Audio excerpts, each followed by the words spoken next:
Hello. Maybe.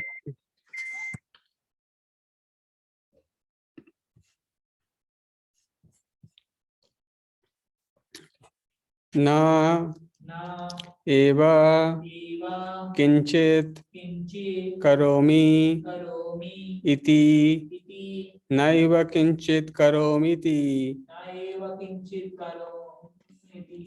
युक्तः मन्यता तत्ववेत् युक्तो मन्येत तत्ववेत् पश्यन् शृण्वन् स्पृशन् जिघ्रन् पश्यन् शृण्वन् स्पृशन् जिघ्रन् अश्नन् गच्छन् स्वपन् श्वसन् अश्नन् गच्छन् स्वपन् श्वसन्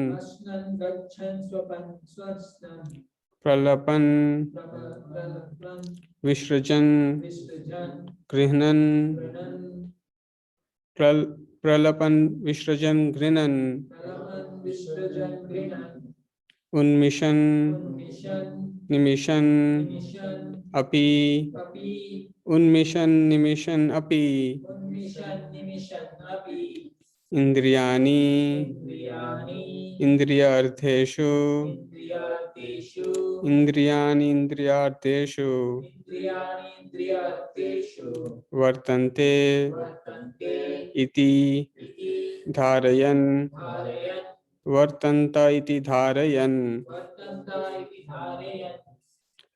नैव किंचित् करोमीति युक्तो मन्येत तत्ववेत्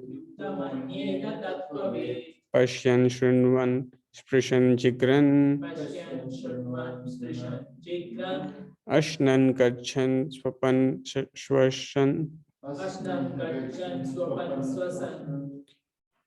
प्रलपन् विसृजन् गृह्णन् उन्मिषन् निमिषन् अपि इन्द्रियाणि इन्द्रियार्थेषु वर्तन्त इति धारयन् नैव किंचित् करोमीति युक्तो मन्येत तत्ववेत् पश्यन् शृण्वन् स्पृशन् जिघ्रन् अश्नन् गच्छन् स्वपन् श्वसन् प्रलपन् विसृजन् गृह्णन् उन्मिषन् निमिषन् अपि इन्द्रियाणि इन्द्रियार्थेषु वर्तन्त इति धारयन् नैव किंचित् करोमीति युक्तो मन्येत तत्ववेत् पश्यन् शृण्वन् स्पृशन् जिघ्रन् अश्नन् गच्छन् स्वपन् श्वसन् प्रलपन् विसृजन् गृह्णन् उन्मिषन् निमिषन् अपि इन्द्रियाणि इन्द्रियार्थेषु वर्तन्त इति धारयन्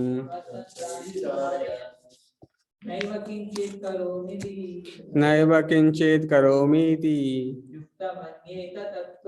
युक्तो मन्येत तत्ववेत् पश्यन् शृण्वन् स्पृशन् जिघ्रन् अश्नन् गच्छन् स्वपन् श्वसन् प्रलपन् विसृजन् गृह्णन् उन्मिषन् निमिषन् अपि इन्द्रियाणि इन्द्रियार्थेषु वर्तन्त इति धारयन् नैव किंचित् करोमीति युक्तो मन्येत तत्ववेत् पश्यन् शृण्वन् स्पृशन् जिघ्रन् ashnan gachan swapan swasan pralapan visrajan grinan unmishan nimishan api indriyan indriyartheshu vartanta iti dharayan.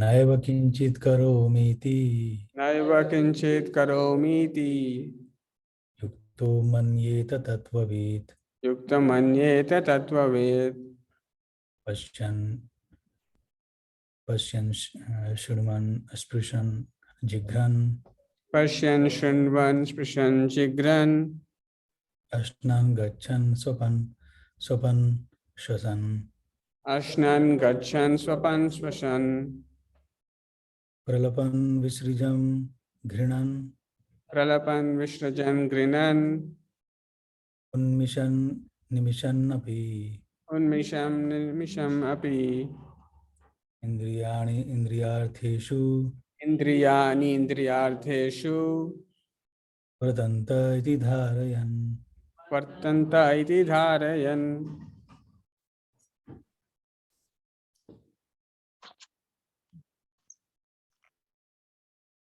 Anyone else online?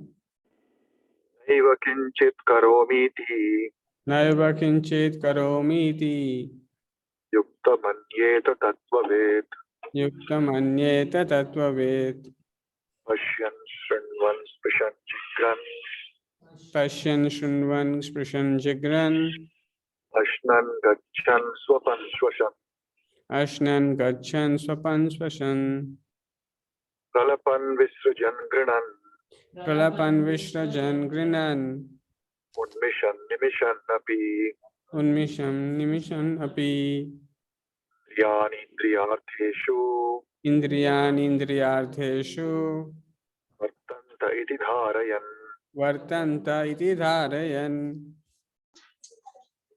नैव किंचित करोमीति नैव किञ्चित् करोमीति युक्तो मान्येत तत्त्ववित् युक्तो मन्येत तत्त्ववेत् पश्यन् शृण्वन् स्पृशन् जिघ्रान् पश्यन् शृण्वन् स्पृशन् जिघ्रन् अश्नन् गच्छन् स्वपन् श्वसन् अश्नन् गच्छन् स्वपन् श्वसन् प्रलपन् विसृजान् गृह्णन् प्रलपन् विसृजन् गृह्णन् उन्मिषन् निमिषन्नपि उन्मिषन् निमिषन् अपि इन्द्रियान् इन्द्रियार्थेषु इन्द्रियाणि इन्द्रियार्थेषु वर्तन्त इति धारयन् वर्तन्त इति धारयन्. न never eva certainly kinchit anything karomi do I do iti thus. One second.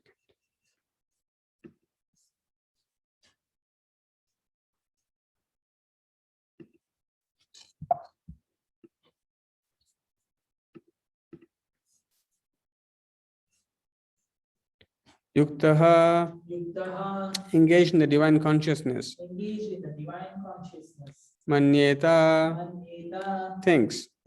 Tattvavet, one who knows the truth. Pashyan, by seeing. Shunvan, by hearing. Sprishan, by touching. Jigran, by smelling. Ashnan, by eating. Karchan, by going. Swapan, by dreaming. Shwasan, by breathing.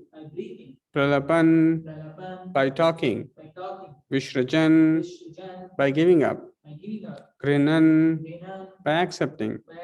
Unmishan, opening. Nimishan, closing. Api, in spite of. Indriyani, the senses.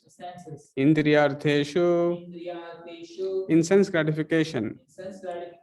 Vartante, let them be so engaged.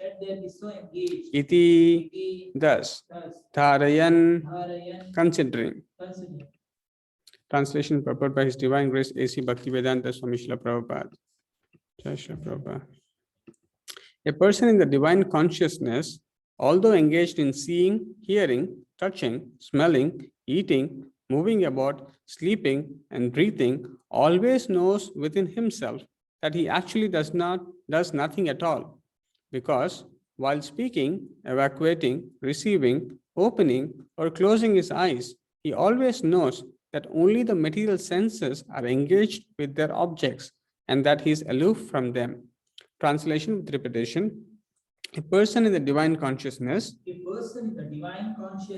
although engaged in seeing, hearing, touching, smelling, eating, moving about, sleeping, and breathing, always knows within himself that he actually does nothing at all. Because while speaking, evacuating, receiving, opening, or closing his eyes, he always knows that only the material senses are engaged with their objects and that he is aloof from them. Purport by Srila Prabhupada. Jai Srila Prabhupada. A person in Krishna consciousness is pure in his existence, and consequently, he has nothing to do with any work which depends upon 5 immediate and remote causes: the doer, the word, the situation, the endeavor, and fortune. This is because he is engaged in the loving transcendental service of Krishna. Although he appears to be acting with his body and senses, he is always conscious of his actual position, which is spiritual engagement. In material consciousness, the senses are engaged in sense gratification. But in Krishna consciousness, the senses are engaged in the satisfaction of Krishna's senses.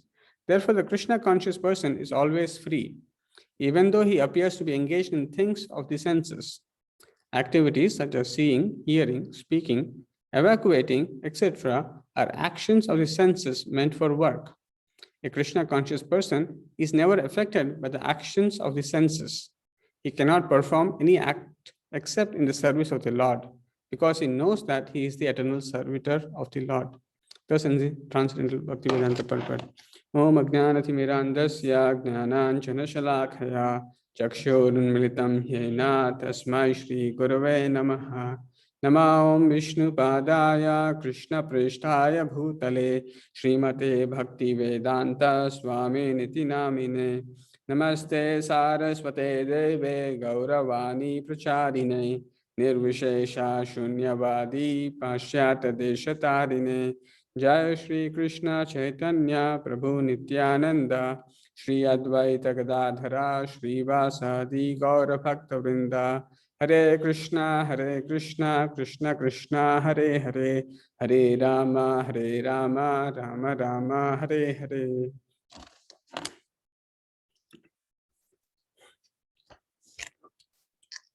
So today we have 2 verses combined together.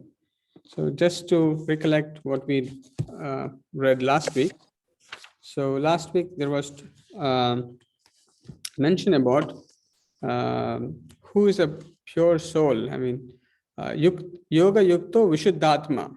So the word vishuddhatma was referring to a purified soul, and it was mentioned that one who works in devotion and who is pure in existence can control his mind and senses, and therefore is dear to everyone, and everyone is dear to him.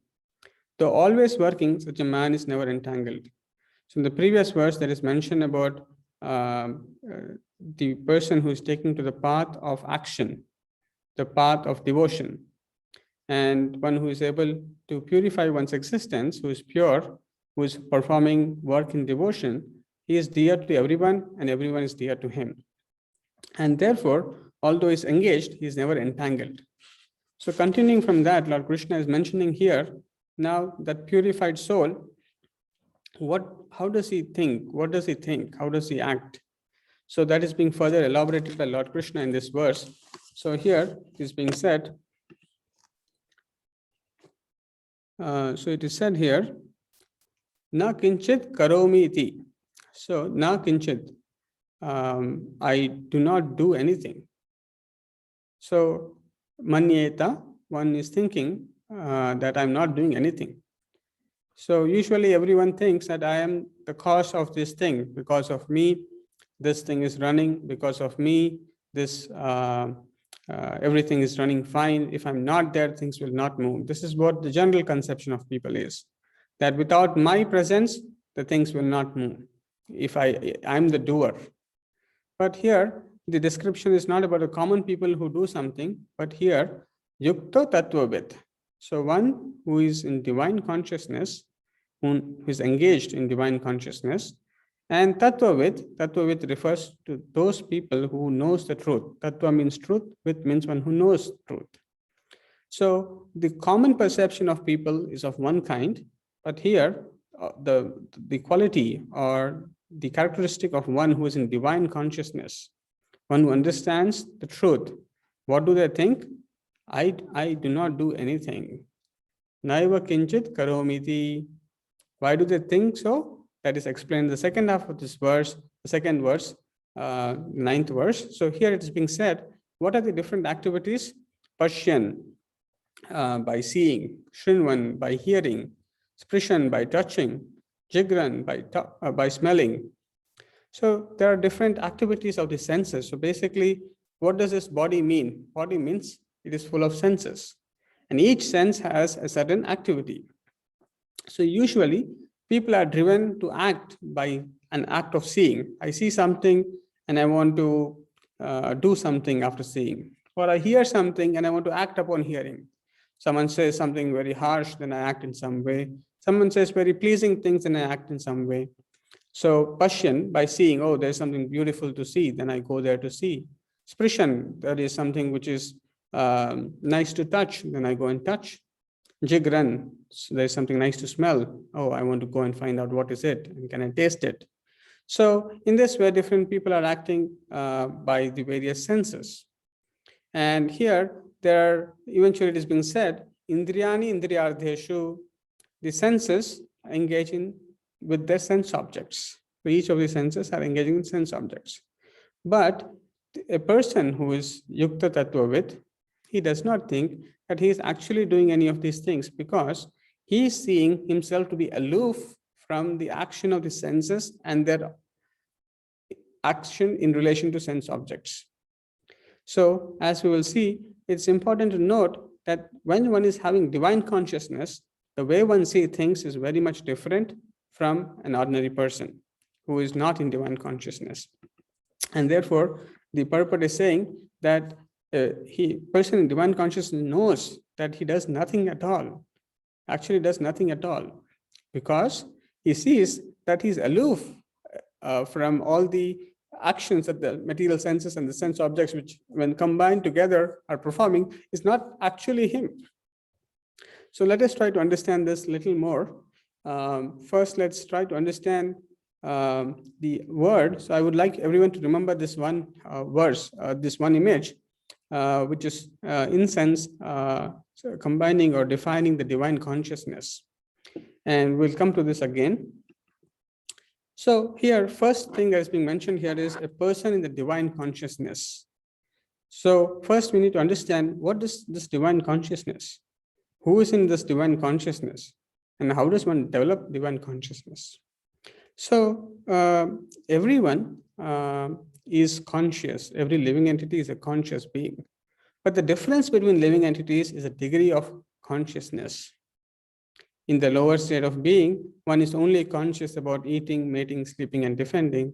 When there is little more evolution, there is furthermore inquiry in human life beyond just eating, mating, sleeping, and defending.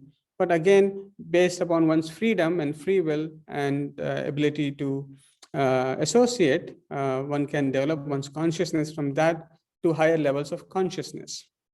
Now, amongst all the different kinds of consciousness, the highest consciousness is what the scriptures are talking about. How can one come to the highest state of consciousness or the divine consciousness? And in Bhagavad Gita, in the second chapter, there's also a description, the same word, divine consciousness, is used by Srila Prabhupada to define who is said to be in divine consciousness. As we are also seeing in this verse, there is the defining characteristic of a person who is in divine consciousness. And then we'll also slightly look into how does one develop this divine consciousness. So let's begin with seeing this aspect of divine consciousness. So in the second chapter, verse 53, there is mentioned that when your mind is no longer disturbed by the flowery language of the Vedas, and when it remains fixed in the trance of self-realization, then you will have attained divine consciousness. So here, Lord Krishna is explaining that who is said to be in divine consciousness. So here, the aspect that is being mentioned about is of mind. So when one's mind is fixed in the trance of self-realization. So in other words, the word that is used is samadhi. So when one has fully realized or one is fully fixated in Krishna consciousness. So self-realization has multiple meanings, as we saw earlier. So self-realization means to know one's own self, the supreme self, and the relationship between oneself and the supreme self. And after understanding that, one is completely fixated. His mind, his consciousness is fixed in this aspect of understanding and meditating on this aspect that I'm eternal servant of the Supreme Lord, and he is not aloof, is not taking to any other aspects of the Vedic knowledge, which is talking about the fruitive activities, the karma aspects, the jnana aspects, or the yoga aspects of progress in spiritual life. Rather, one is said to be completely in divine consciousness when he completely understands, I'm not this body, I'm spirit soul, and I am eternal servitor of the Supreme Lord. When one is fixated in this consciousness, one is said to be in divine consciousness. Then adding upon to today's verse, as we see, when one sees that I'm not this body, but I'm spirit soul, then just like we can think an example of, Srila Prabhupada gives the example of the car and the driver. So car and the driver are two different things. So the car, the activities of the car are not truly the activities of the person, the driver. Although they are, when we see a driver sitting in a car and moving, it appears that they're so interlinked that actually the driver is making everything move. But in some sense, the car is independent and the driver is the knower of the car, or he is the effective cause of it. But there is a distinction between the car and the person. So similarly, as we see in this verse, one who is situated in divine consciousness, he sees that actually he is not working. He is aloof, because as we see in 13th chapter of Bhagavad Gita, as we see, there's a lot of description about what is Kshetra and Kshetrajna. So in the very beginning, Arjuna asked Lord Krishna to explain about some very important and fundamental concepts. So the first question is Prakritim Purusham Chaiva Kshetram Kshetrajnam Evacha Etad Veditum Ichchami Gnanam Gneyam Cha Keshava. So there are 6 things that Arjuna is asking. I wish to know about Prakriti, the nature, Purusha, the enjoyer, the field and the knower of the field, and of knowledge and end of knowledge. There are 6 things that Arjuna is asking Lord Krishna to explain. What is Prakriti, the nature? What is Purusha, the enjoyer? And what is knowledge and what is end of knowledge? What is the who is the knower of the field and what is the field? And very immediately, Lord Krishna explains that, O son of Kunti, this body is called field, and one who knows this body is called the knower of the field. So this very simple principle, Dehino Asmin, within this body, there is the real entity, the real self. And that real self is different from the covering, as Prabhupada gives example of covering of the shirt. shirt is not me. So similarly, there are gross and subtle coverings that we have, but it is not me. So the kshetra, the knower, is different from the field. So this understanding is very, very preliminary for one to be in divine consciousness. So one of the preliminary aspects of raising oneself to divine consciousness is to recognize one's true self to be different from that of body. So in the conditioned state of living, the living entity is performing,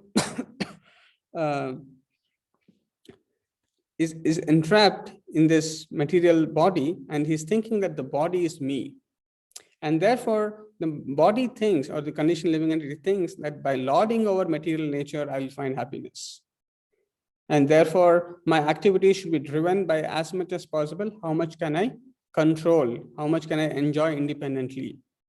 Whereas, as we will see, a person who's in divine consciousness, he recognizes not only his own self, he also recognizes the Supreme Self. And therefore, as we saw in this verse, Purport Srila Prabhupada writes that Samadhi means he's completely Krishna conscious. He knows his position in this existence. So, as we also see in the very beginning of the Purport, Srila Prabhupada says that purifying one's existence. How do we come to divine consciousness? A person in Krishna consciousness is said to be pure in his existence. So, without purifying one's existence, one cannot come to divine consciousness. And therefore, there is entire process of the Vedic scriptures, the association, and all other factors are meant to bring one to divine consciousness. So, having got a gist of what is divine consciousness, let us try to move further as how does one develop divine consciousness? So there are various principles of understanding how one can attain divine consciousness. This is one important example as how one can easily attain to divine consciousness. This is from Srimad Bhagavatam, first canto, second chapter, 32 purport, where it is said, as fire is kindled from wood by another fire, the divine consciousness of man can similarly be kindled by another divine grace. So just like it is said, fire is kindled from wood by another fire. Just like if there is wood and if there is fire, although the wood has inherently the capacity to be ignited, but until unless the another fire does not come and touch it, it does not, that the aspect of being burnt or the ability to give fire does not come from the wood. So similarly, when fire comes in touch with the wood, the fire is kindled from the wood. Similarly, by coming in touch with the pure devotee of the Lord, his divine grace, the divine consciousness within the individual is awakened. His divine grace, the spiritual master, can kindle the spiritual fire from the wood-like living entity by imparting proper spiritual messages injected to the receptive ear. So just like the wet wood, when one is trying to ignite fire, it takes a lot of time. So similarly, if it is completely wet, full of water, then it's very difficult to ignite. Similarly, if the living entity is close to hearing, if it is closed his ability to hear, then he cannot receive the spiritual message injected by the spiritual master. And because of this, to the degree one is receptive, to that degree one's make advancement, rapid advancement in Krishna consciousness. To the degree one is independent, to the degree one wants to do things on one's own way, considering the conditioned nature of mind to be all authoritative, then one loses the opportunity to kindle that spiritual fire within us. Therefore, it is said that one should approach the spiritual master with receptive ears only. If one has got this one quality called reception, the ability to receive what is that other person saying, in this case, the spiritual master, this divine grace, what is he saying? What are his instructions? What should I do? What does he want me to do? When one is open with this receptive ears, then that divine existence is gradually realized. So this one aspect of hearing or reception is such an important thing for one to elevate one's consciousness. In fact, the only way to elevate ourselves or to receive the transcendental message is through hearing. And therefore, when one hears the glories of the Lord, when one chants the glories of the Lord and hears them, And when one performs a different kinds of devotional service, they all are purifying our existence into divine existence. And to the degree we are able to hear and follow the instructions of the pure devotee, to that degree we are purifying our existence. Prabhupada further says in this purport, the difference between animality and humanity lies in this process only. A human being can hear properly, whereas an animal cannot. So we must recognize this principle of reception. As it is said in another place, what is required to attain a perfection in spiritual life is a potent spiritual master and a receptive disciple. So until unless there is no receptive disciple, by good fortune, we have Srila Prabhupada as our spiritual master. Now, the only thing that we need to do is to develop the receptive capability. So if we can develop the receptive capability, then the process of attaining to devotional service or divine consciousness becomes very, very easy. And very soon one can realize that. In fact, Srila Prabhupada often said that I established the center of ISKCON so that there can be good association. Because that good association will kindle fire in another person to become divine. So this Prabhupada wanted everyone to lead a good character, a character free from deception, a character where one is worshipping the Supreme Lord, chanting, hearing the glories of the Supreme Lord, and also induce others to hear this. Because by hearing the message of the Supreme Personality of Godhead, one purifies one's existence. What does impure existence means? Impure existence means material body. So as soon as the living entity, which is pure spirit, as soon as it acquires a body, means it is impure. And because of this impure existence, there are birth, death, old age, and disease. So the entire process of Vedic wisdom, the entire process of spiritual master, teachings, Lord Krishna's glories is being repeatedly mentioned is because that is a real medicine by which one can overcome this impure existence. And therefore, it is very important to see here, Prabhupada is very beginning, the purport is saying, a person in Krishna consciousness is pure in his existence.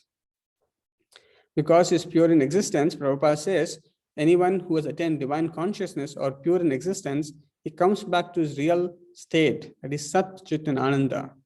And therefore, I was mentioning this image to keep in mind, because when one is in pure consciousness, divine consciousness, one of the symptoms is one becomes very blissful. One becomes very, very happy, joyful. And one also gets real knowledge. As we see in Krishna says, Dadami Buddhi Yogam Tam. So sometimes devotees or people think that Krishna is sanctioning. So, okay, maybe I'll come to that a little later. So in the second, immediate to this, Prabhupada says that a person in Krishna consciousness is pure in his existence, and consequently, he has nothing to do with any work which depends upon the 5 immediate and remote causes. The doer, the work, the situation, the endeavor, and fortune. So actually, this is mentioned in the 18th chapter, verse 13 and 14. So in verse 13, it is said, Panchayatani Mahabhavo Karnani Nibodame Sankhya Kritante Proktani Siddhaye Sarva Karmanam. So here, Panchayatani, so 5 factors. So Lord Krishna is instructing Arjuna about the factors which lead one to success in one's action.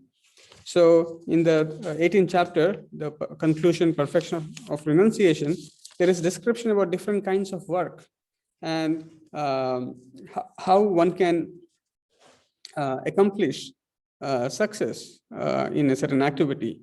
So here it's been mentioned that Pancha, 5 etani, all this. So cause, so karnani, so there are 5 causes. And it is being said, Krishna wants Arjuna to nibodha, to understand these things. And this is coming from Sankhya. So Sankhya, as we saw in the previous classes, is the analytical study of the cause and effect. So one of the aspects of the Vedanta philosophy is to see things in the perspective of cause and effect also. So as we see, there is, for every effect, there is a cause. So if you analyze what is the cause and how things function, then one can obtain better control over certain things. So here it is being said there are 5 causes for one's action to be successful. And what are those? Adhisthanam tatha karta, karanam cha pritak vidam, vividash cha pritak cheshta, daivam chaivatra panchamam. So, so the 5 factors that are mentioned here are adhisthanam, the situation, karta, the doer, chesta, endeavor, karanam, instruments of action, daivam, divine. So, just before we go this, it is also important to recognize that in the Vedic wisdom, for example, if one is making a clay pot, so the question would come, who is the cause or what is the cause of this clay pot?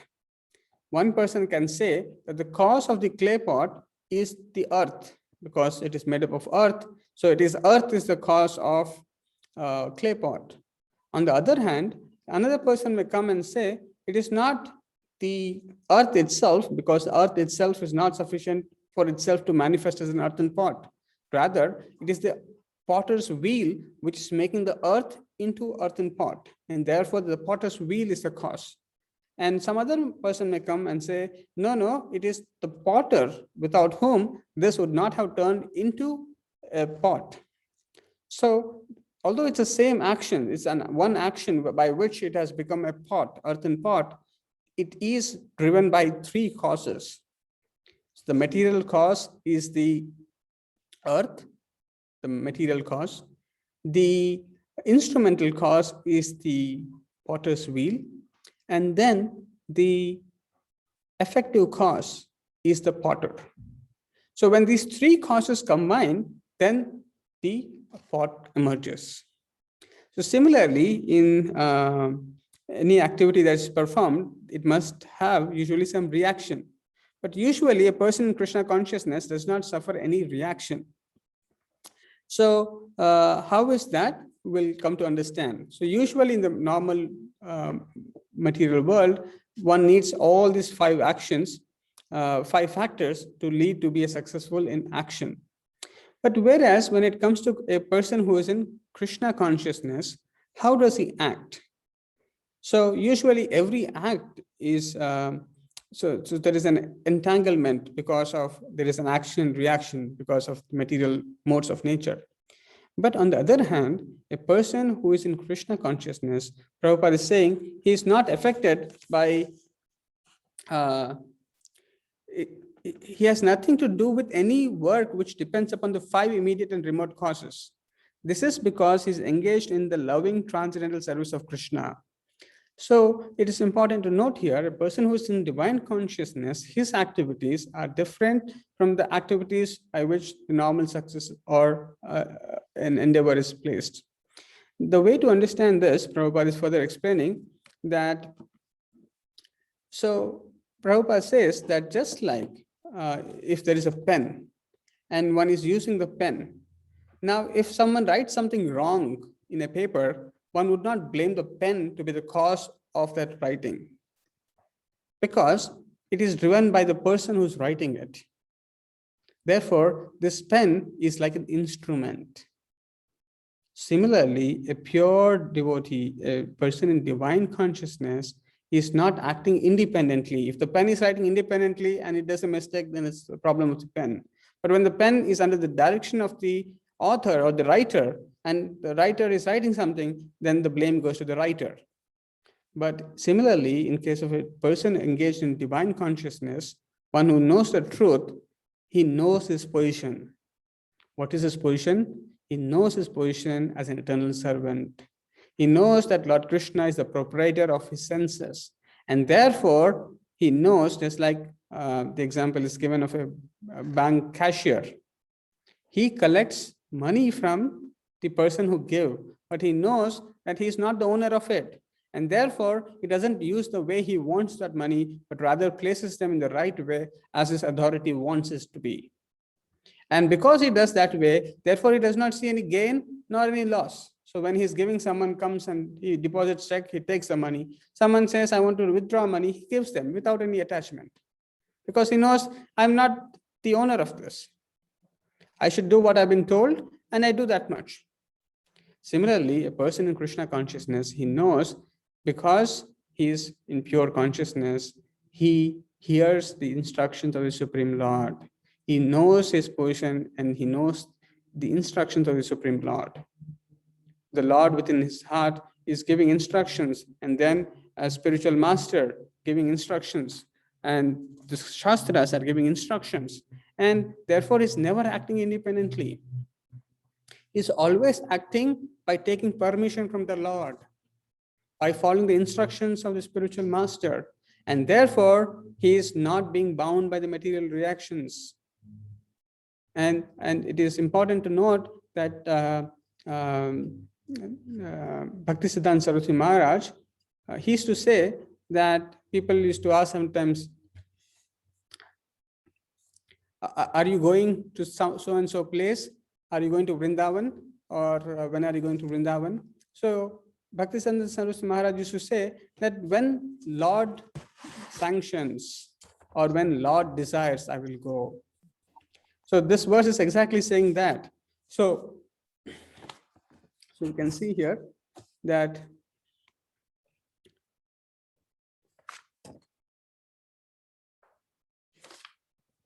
it is being said that Naiva kinchit karomiti yukta manyate tattvavid.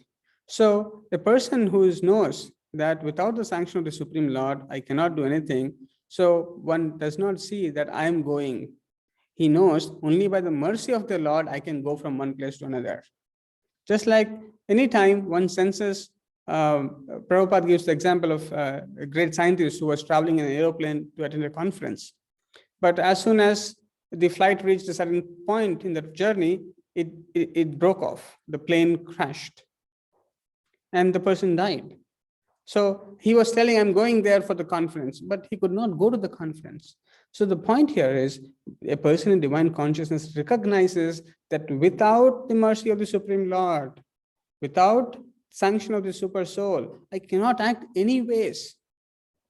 And therefore, he does not claim that I am the doer, I am the seer, I am going, I am eating, I have my independent desires. No, this is not the symptom of one who is in divine consciousness.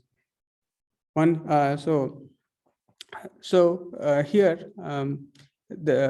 a person who is Tattvavid, who knows the truth, he knows that unless Krishna allows me to go, I may not go.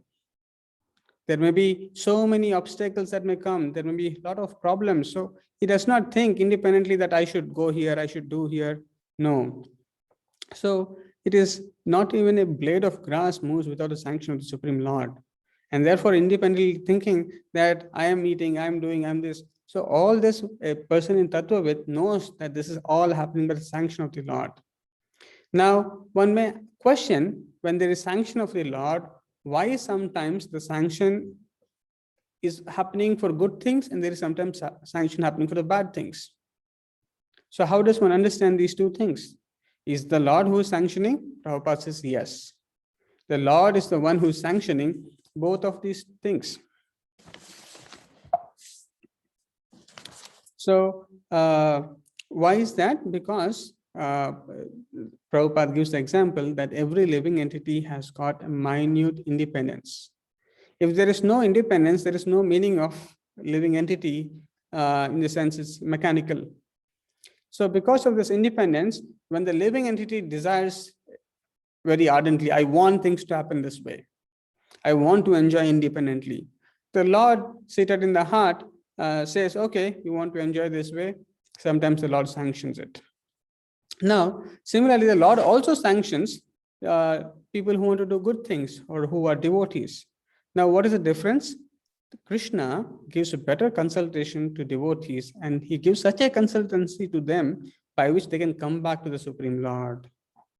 So this is a unique sanction of the, so person who is in Krishna consciousness, for them, trouble means to purify. Trouble means to advance. For a karmi, for an ordinary non-devotee, the difficulty means misery. But for a devotee, misery is another way to make further advancement in Krishna consciousness. So without sanction, nothing can be done. So one who is in Krishna consciousness, he clearly recognizes that the mercy of the Lord is the most fundamental thing. And therefore, he sees that we act by seeing, touching, smelling, and all those things. But he also knows that he is not doing all these things. I'm not doing this. And he's doing all these things. Although he's doing all these things, he knows that I'm not doing. Krishna is doing. I'm simply an instrument. And that is the real consciousness. Not to be artificially puffed up when some gain comes, not to be blame someone because something goes wrong, because one must see oneself as an instrument. Indriyani indriyardeshu. So these senses are to be used, but one who is in perfect knowledge, he knows how to use them. He uses them as Krishna being the proprietor, in the service of Krishna. So when our senses are directed in Krishna consciousness for the service of the Lord Rishikesha, then we make our progress back to home, back to Godhead.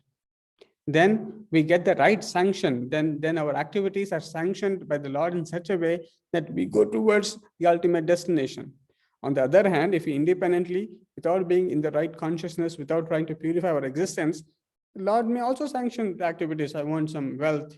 I want some material fame, name, and so on and so forth. Lord may sanction.